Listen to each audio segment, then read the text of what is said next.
Hold up. I've just got the new itel CT100 in my hands. Yes, here is it. Now the rumors about this sub $100 smartphone, bragging about having a big battery life, eye-catchy display, and some neat pick good stuff like the Ira Blaster. What else? Anyone? Yeah. Today I'll be covering everything from the build quality to its camera. So let's get to know if the itel CT100 is really sitting or it's just a pretender to the throne of budget smartphones. Yeah. So stick around. First impression, the itel CT100 feels surprisingly slim and light for a big battery phone. Yes. It's about 7.7mm thick and weighs roughly about 185 grams. It's not a brick by any means, guys. The back and the frame are made of plastic, not fancy glass here. But here's the cool stuff. This device supports IP64 ratings for dust and splash resistance. In practical terms, it means little rain and dusty workshop won't instantly kill this device. This is nice for outdoorsy and cozy users. You know who you are, right? The phone also boasts of a 1.5 drop resistance and is slim, let's say about 7.5mm profile, so it can survive any pocket bank. Another neat design trick is the magnet ring at the back. But wait a minute, is this back really the magnet or is the casing?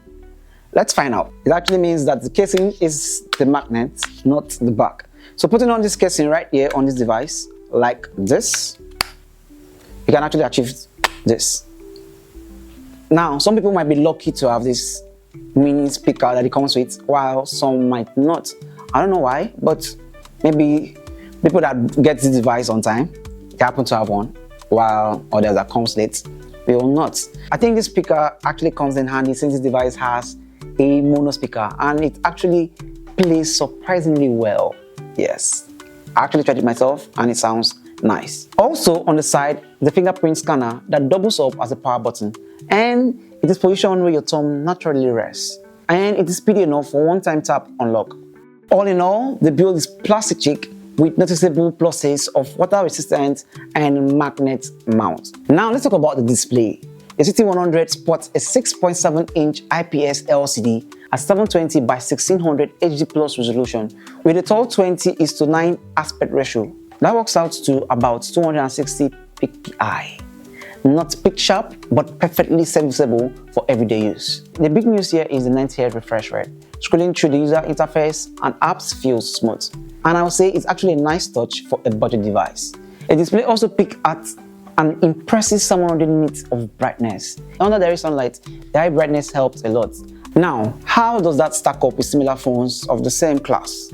Well, most budget smartphones have a 720p panel. For instance, the Redmi A5 has a 6.88-inch HD Plus display at 128 refresh rate, but only about 450 nits brightness, so it won't be so visible outdoors. The Infinix Smart 8 and the Tecno Go 1S all share the same low resolution class, but none of them beats the 700 nits from the itel CT100. In short, the CT100 screen is bigger, faster, brighter, but it still has the 720p resolution. Text and video looks okay at normal distance, but you'll notice a bit of pixelation if you stay up close, like zoom in. For performance, under the hood is the Unisoc T7250 chipset, also known as the Unisoc T615 in some places. And this is an 8-core 12nm chipset. In real life, the CT100 does feel like a mid-tier device. It can juggle multi-apps, stream YouTube videos, and even play a round of games like Candy Crush, Subway Surfer, or Asphalt 8 without running slow.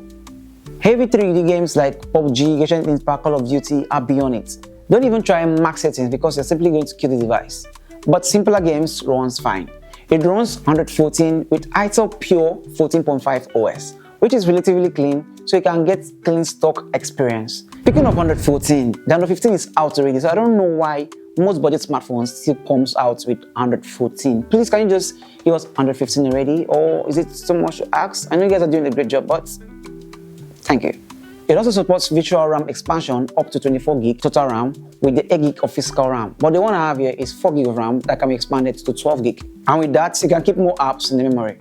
Now, it's time for the camera. The CT100 comes with a 30 megapixel single rear camera The front has an 8 megapixel selfie camera. So far, nothing surprising. Many budget device gives us one major lens, and in this case, the main camera is pretty ordinary. In daylight, the CT100 camera can snap passable shots. It gets colors roughly right, and the 30 megapixel resolution helps details if the light is good. Don't expect too much in low lights though.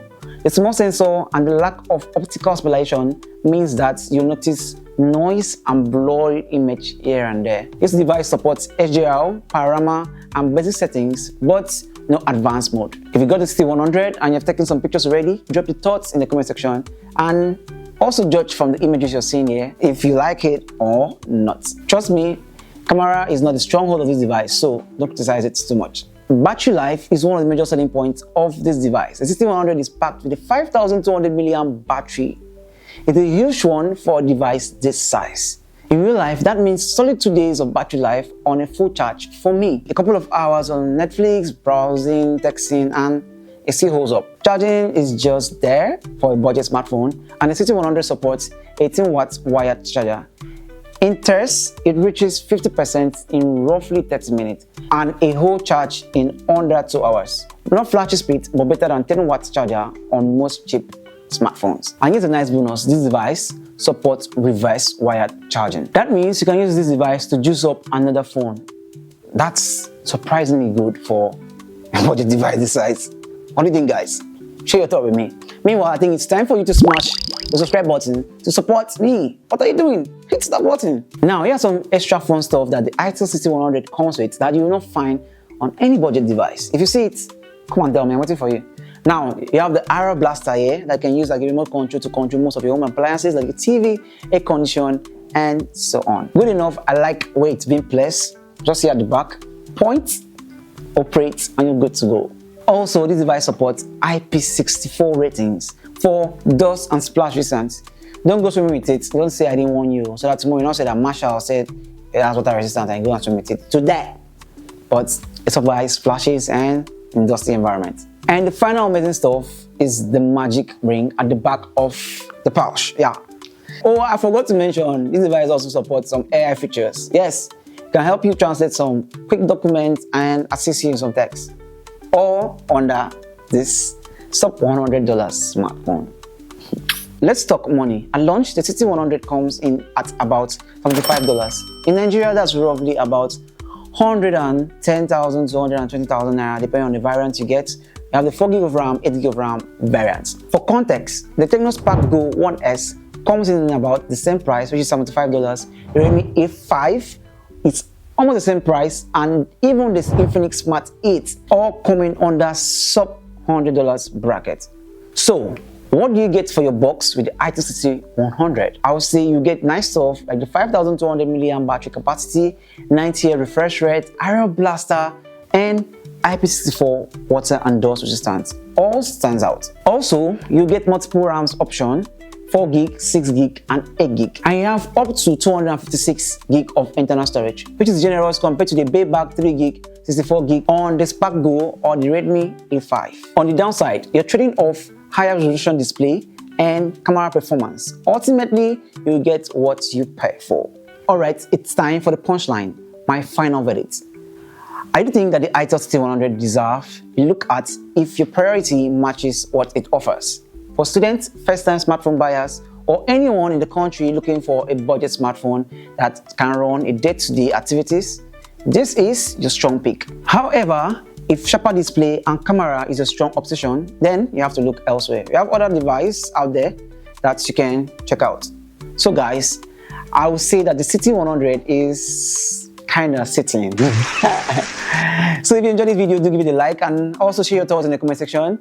Make sure you subscribe to this channel so as you see more tech content like this. Thanks for your time. Till next time, bye and bye.